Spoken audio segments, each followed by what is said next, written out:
कैसे हैं आप सब लोग। लेवल अप के एपिसोड 52 के साथ हाजिर हूँ। लास्ट एपिसोड के एंड पे हमने देखा था जिन्हों और रियोजी गोटो के दरमियान एक फाइट हो रही होती है। रियोजी गोटो जिन्हों के मुस्कुराने की वजह से काफी ज्यादा गुस्सा हो जाता है और अपने ब्लड लस्ट मूड में चला जाता है, जिसकी वजह से जिन्हों कहता है अगर ये इसी तरह अपने ब्लड लस्ट को बढ़ाता रहा तो मेरे पास विंडो ओपन हो जाएगी और इसको मारने के अलावा मेरे पास कोई रास्ता नहीं बचेगा। गोटो बड़ी स्पीड के साथ जिन्हों पर अटैक करता है, लेकिन जिन्हों जल्दी से उसके हाथ को पकड़ लेता है बजाय उसकी कलाई को पकड़ने के, और साथ ही वो मुस्कुरा रहा होता है। जिन्हों गोटो से कहता है अगर मैं थोड़ा सा भी स्लो होता तो तुमने तो मेरी आंखें निकाल दी थी। गोटो भी जिन्हों की तरफ देखकर हैरान होता है और कहता है इसने मेरी रिस्ट को क्यों नहीं पकड़ा, इसने मेरे हाथ को क्यों पकड़ा है। अगर ये मेरी कलाई को पकड़ता तो ये मैच खत्म हो जाता और ये जीत जाता। जिन्हों हंसते हुए उससे कहता है मैंने तुम्हारे हाथ को इसीलिए पकड़ा है क्योंकि मैं भी नहीं चाहता कि ये मैच खत्म हो, और मैं ये अच्छी तरह से जानता हूँ कि तुम भी इस मैच को इस तरह खत्म नहीं करना चाहते। साथ ही वो दोनों बहुत ज्यादा गुस्सा हो जाते हैं और अपनी पावर्स को रिलीज करते हैं। उनकी पावर्स को रिलीज होते देखकर जिन्हों और चाई में बहुत ज्यादा हैरान हो जाते हैं। जिन्हों और गोटो अपनी फुल पावर्स के साथ जैसे ही आगे बढ़कर फाइट करने लगते हैं, उसी वक्त उनके अपने अपने साथी आगे बढ़ते हैं, उनको पकड़ लेते हैं। जिन्हों को चाई और यूनो ने पकड़ रखा होता है, जबकि गोटो को भी उसके गिल्ड के बंदे पकड़ लेते हैं। जबकि गोटो की गिल्ड का एक हंटर उन दोनों के दरमियान आइस के बड़े बड़े क्रिस्टल्स बना देता है ताकि वो एक दूसरे तक न पहुंच सके। व्हाइट टाइगर गिल्ड के मास्टर जिन्हों से कहते हैं हमें इस मैच को यहीं पर खत्म करना होगा। 4 दिन बाद इस बंदे ने हमारी रेड को लीड करना है जो कि जेजू आइलैंड पर जाने वाली है। अगर तुमने इसको जख्मी कर दिया तो फिर हम क्या करेंगे। यूनो जल्दी से हानिकामा से कहते हैं अपने मास्टर को बोलो इस मैच को यहीं पर खत्म कर दे, हमारी आज की प्रैक्टिस सेशन यहीं पर खत्म होगा। हानिकामा से कहती है ठीक है मैं अभी कहती हूँ। जिन्हों भी थोड़ा सा शांत हो जाता है। यूनो से कहती है क्या मैं इंटरफियर तो नहीं कर रहा। जिन्हों कहता है नहीं कोई बात नहीं, तुमने ठीक किया। माधुम जिन्हों से कहती है तुम तो काफी ज्यादा अमेजिंग हो, तुम तो गोटो के साथ टो फाइट कर रहे थे, तुम तो वाकई में असलियत कराने के लायक हो। माधुम आगे बढ़ती है और जिन्हों से कहती है तुम्हारी बॉडी तो बहुत ज्यादा हार्ड है, मेरे पास बहुत सारे मैजिशियंस हैं, अगर तुमने अभी तक किसी गिल्ड को ज्वाइन नहीं किया तो मेरे गिल्ड में आ जाओ, मुझे तुम्हारे जैसे असैसिन की जरूरत है। उसी वक्त ऊपर से चोई जंग बोलता है और कहता है मास्टर माधुम ये एक मैजिक टाइप हंटर है, कोई असैसिन नहीं है। माधुम ये सुनकर वो भी ज्यादा हैरान हो जाती है। जिन्हों सोच रहा होता है अब तो मुझे सबका पता चल चुका है कि यहाँ पर जितने भी एसलैंड के हंटर्स हैं उनकी स्ट्रेंथ कितनी है। और साथ ही वो कहता है मुझे एक और बात का पता चला है, यहाँ पर जितने भी हाई लेवल के एसलैंड के हंटर्स हैं उनको अभी तक ये नहीं पता चला कि उनके शैडोज में मेरे शैडोज हैं, यानी उनके शैडोज में मेरे शैडो सोल्जर्स हैं, लेकिन वो अभी तक उनको सेंस नहीं कर पाए। जिन्हों कहता है चलो बाकी सबकी तो है गोटो रियोजी भी अभी तक सेंस नहीं कर पाया कि उसके शैडो में मेरे शैडो सोल्जर्स छुपे हुए हैं। जिन्हों चेयरमैन गन ही से कहता है आपने मुझसे पूछा था कि क्या मैं जेजू आइलैंड की रेड में हिस्सा लेना चाहता हूँ या नहीं, तो मैं अभी आपको अपना फैसला सुनाता हूँ। यहाँ पर जिन्हों के फैसले के बारे में नहीं बताते, लेकिन जिन्हों उनके साथ रेड में नहीं जा रहा। जबकि उसी वक्त रियोजी गोटो का चेहरा दिखाते हैं जो कि पसीने से तरबतर होता है और वो बहुत ज्यादा परेशान होता है क्योंकि उसने जिन्हों की पावर्स देखी है। नेक्स्ट सीन फिर से व्हाइट टाइगर गिल्ड की बिल्डिंग का होता है। मास्टर यूनो अभी भी अपने ऑफिस में बैठे होते हैं और यही सोच रहे होती हैं क्या ये वाकई में पॉसिबल है कि कोई ऐसा हंटर जो कि मुसलसल ग्रो करता है। जिन्हों को डबल अवेकनिंग मिली है लेकिन वो ग्रो करता जा रहा है। लास्ट टाइम जब मैं उससे मिला था उसकी स्ट्रेंथ उससे भी बढ़ चुकी है। मास्टर यूनो कहते हैं मुझे नहीं लगता कि उसकी प्राइस क्या होगी क्योंकि वो बहुत ज्यादा पावरफुल है। मैं तो उसे अपने हंटर गिल्ड में लाना चाहता था लेकिन ये अब नामुमकिन लगता है। मुझे लगता है शायद मुझे अपने प्लान बी को इनिशिएट करना होगा। वो जल्दी से अपने मोबाइल में देखते हैं जेजू आइलैंड पर जाने वाले हंटर्स की लिस्ट जारी की जाती है, लेकिन मास्टर जिन्हों ये देखकर बहुत ज्यादा हैरान हो जाती है क्योंकि उस लिस्ट में जिन्हों का नाम नहीं होता। इसका मतलब ये है कि जिन्हों के साथ जेजू आइलैंड की रेड पर नहीं जाने वाला। रियोजी गोटो अपने गिल्ड के 11वें एस रैंक के हंटर्स को कॉल करता है और कहता है हमने जितना सोचा था यहाँ के एस रैंक के हंटर्स उससे भी ज्यादा पावरफुल है। वो अलग बात है कि सारे एस रैंक के हंटर्स पावरफुल नहीं है, लेकिन एक है जो कि बहुत ज्यादा पावरफुल है। उसका नाम संग जिनवू है और उसे अभी अभी रीअवेकनिंग मिली है और वो एक एस रैंक का हंटर है। सुकीमोटो उसे कहते हैं लेकिन ये तो बहुत ही अजीब बात है, मेरे पास जो हंटर्स की लिस्ट आई है उसमें किसी संग जिनवू का नाम नहीं है। रियोजी गोटो से कहता है किस लिस्ट की बात कर रहे हो। सुकीमोटो से कहता है मैं उस लिस्ट की बात कर रहा हूँ, उन सारे हंटर्स की लिस्ट जो कि जेजू आइलैंड की रेड में हिस्सा लेने वाले हैं। कोरिया की तरफ से सिर्फ 6 ही हंटर हिस्सा लेंगे। उस लिस्ट में कहीं भी संग जिनवू का नाम नहीं है। रियोजी गोटो से कहते हैं लेकिन ऐसा कैसे हो सकता है, चेयरमैन गोगानी को उसे साथ भेजना चाहिए। सुकीमोटो से कहते हैं कोई बात नहीं, वैसे भी हमारे पास 16 एस रैंक के हंटर्स हैं, कोई मुश्किल नहीं होगी, तुम लोग बस वहाँ पर जाने की तैयारी करो। नेक्स्ट सीन जेजू आइलैंड का होता है जहाँ पर चिंडियों के नेस्ट के अंदर दिखाया जाता है। चिंडियों की क्वीन कैरी होती है। हमें इस आइलैंड को छोड़ना होगा। यहाँ पर मेरे बच्चों के लिए ज्यादा खाना नहीं है। मेरे बच्चों ने अब एक दूसरे को खाना शुरू कर दिया है।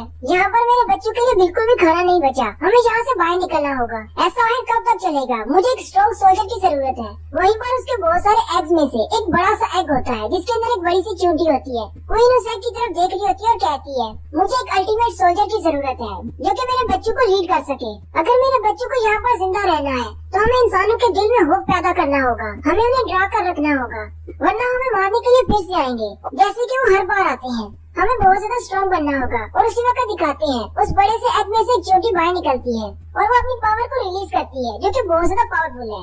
नेक्स्ट सीन जिन्हू के अपार्टमेंट का होता है। जिन्हू अपनी मॉम को लेकर घर पर आता है। जिन्हू क्योंकि काफी दिन तक डीमन कासल में था इसलिए पूरा घर गंदा हो चुका होता है क्योंकि जिन्ना ने बिल्कुल भी सफाई नहीं की होती। मॉम से देखकर बहुत ज्यादा हैरान हो जाती है और कहती है, 4 साल की नींद के बाद घर पर आकर सफाई करना अच्छा लगेगा मुझे। मॉम हंसते हुए उनसे कहती है, चलो हम सब लोग मिलकर सफाई करते हैं। फिर वो तीनों सफाइयाँ करना शुरू कर देती हैं। मॉम उनसे कहती है, हमारा घर तो काफी ज्यादा पुराना हो चुका है, हर जगह से गंदा हुआ पड़ा है। जिन्हू उनसे कहता है, जब से हम लोग बच्चे हैं तब से हम लोग इसी घर में रह रहे हैं, इसलिए ये ऐसा है। साथ ही जिन्हू की मॉम जिन्हू से कहती है, जब मैं 4 साल तक सो रही थी क्या इस दौरान तुम्हें अपने पापा के बारे में कुछ पता चला? वो थोड़ा सा उदास हो जाता है। मॉम से कहता है, नहीं मुझे पापा के बारे में कुछ भी नहीं पता चला। जिन्हू साथ ही सोच रहा होता है, अगर मॉम को इस बारे में पता चल जाए कि मैं भी एक हंटर हूँ और अपनी डैड की तरह का ही काम कर रहा हूँ तो क्या मॉम उसके लिए भी बहुत ज्यादा उदास हो जाएंगी। जिन्हू कहता है, हम लोग सिर्फ अपने डैड की वजह से इस घर को छोड़कर नहीं जा रहे। यहाँ पर हमारे डैड की बहुत सारी यादें हैं। हालांकि अब मैं एक एस रैंक का हंटर हूँ, मैं इतना ज्यादा पैसा कमाता हूँ कि मैं अपने लिए एक नया घर खरीद सकता हूँ। हम लोग इसी घर में रुकना चाहते हैं क्योंकि मॉम को लगता है कि डैड इसी घर में वापस आएंगे। साथ ही जिन्हू कहता है, इसलिए मैं जेजू आइलैंड की रेट पर नहीं गया क्योंकि मेरी मॉम अभी अभी जागी है और उन्हें मेरी जरूरत है। मैं इस घर को छोड़कर नहीं जा सकता। जिन्हू कहता है, हालांकि जेजू आइलैंड पर एंट्स बहुत ज्यादा म्यूटेंट होती जा रही है और उनकी एवोल्यूशन बढ़ती जा रही है। कोरिया ने वहाँ पर 3 रेड्स की थी और तीनों रेड्स के दौरान उन्हें मुख्तलिफ तरह की चींटियां मिली थी। पहली जनरेशन अलग थी जबकि दूसरी उससे भी अलग और तीसरी उससे भी ज्यादा इवॉल्व थी। क्योंकि रेड शुरू होने में ज्यादा वक्त नहीं है इसलिए टीवी पर सिर्फ यही न्यूज चल रही है। उन चींटियों के बारे में बताया जा रहा है कि वो चींटियां कितनी ज्यादा पावरफुल है।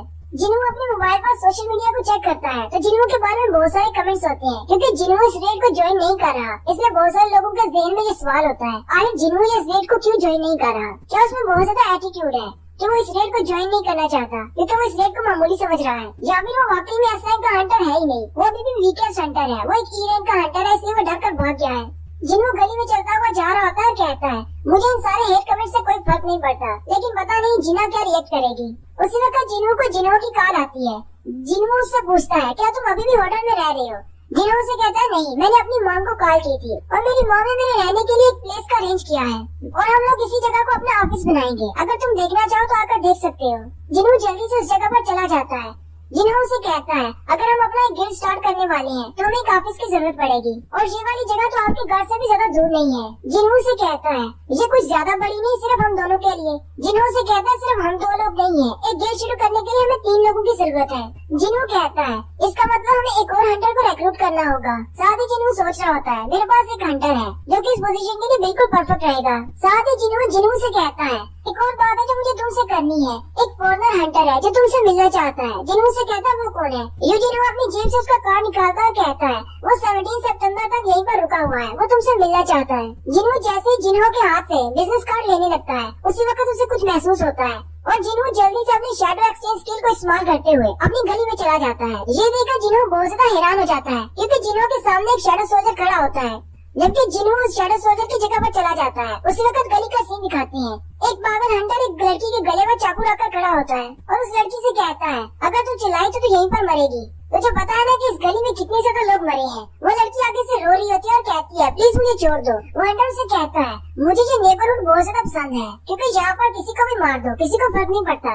उसी वक्त जिन्हू उसके पीछे खड़ा होता है और उसे कहता है, मुझे भी ये नेबरहुड बहुत ज्यादा पसंद है, लेकिन मुझे समझ नहीं आ रही तुम ये सब कुछ कर क्यों रहे हो। वो हंटर पीछे की तरफ घूमता है और जिन्हू से कहता है, अब क्या तू मुझे यहाँ पर लेक्चर देने के लिए आया है?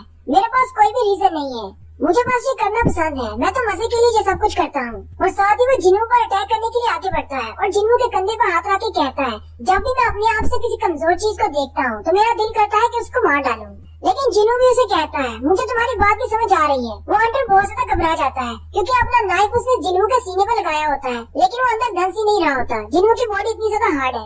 उसी वक्त पलक झपकने की स्पीड में जिनू उसी के नाइफ से उसकी बॉडी पर बहुत सारे कट लगाता है, जबकि उसके पाँव के टेंडन्स को भी काट देता है। वो नीचे गिरकर चिल्लाना शुरू कर देता है। जिनू उस हंटर से कहता है आज आधी रात होने से पहले अपने आप को पुलिस के हवाले कर दो अगर तुम जिंदा रहना चाहती हो। वहीं पर जिनू अपने एक ऑर्क शैडो को निकालता है और कहता है अगर ये 12 बजे से पहले अपने आप को पुलिस के हवाले नहीं करता तो इसे मार डालना। साथ ही जिनू पीछे की तरफ मुड़ जाता है और कहता है पता नहीं मेरे शैडो सोल्जर के पास इतनी अक्ल होगी या नहीं, कहीं वो 12 बजे से पहले इसको मार ना दे। फिर जिनू वापस अपने घर की तरफ चल पड़ता है और कहता है कल जेजू आइलैंड की रेड स्टार्ट होने वाली है और अब हम लोग नेक्स्ट एपिसोड में जेजू आइलैंड की रेड देखेंगे कि 16 एस रैंक के हंटर्स जेजू आइलैंड पर जाकर क्या करने वाले हैं। यहीं पर हमारी एपिसोड 52 का एंड होता है। एक्सप्लेनेशन अच्छी लगी हो तो कमेंट करके जरूर बताएं। चैनल को सब्सक्राइब कर दें, वीडियो को लाइक और शेयर कर दें। शुक्रिया।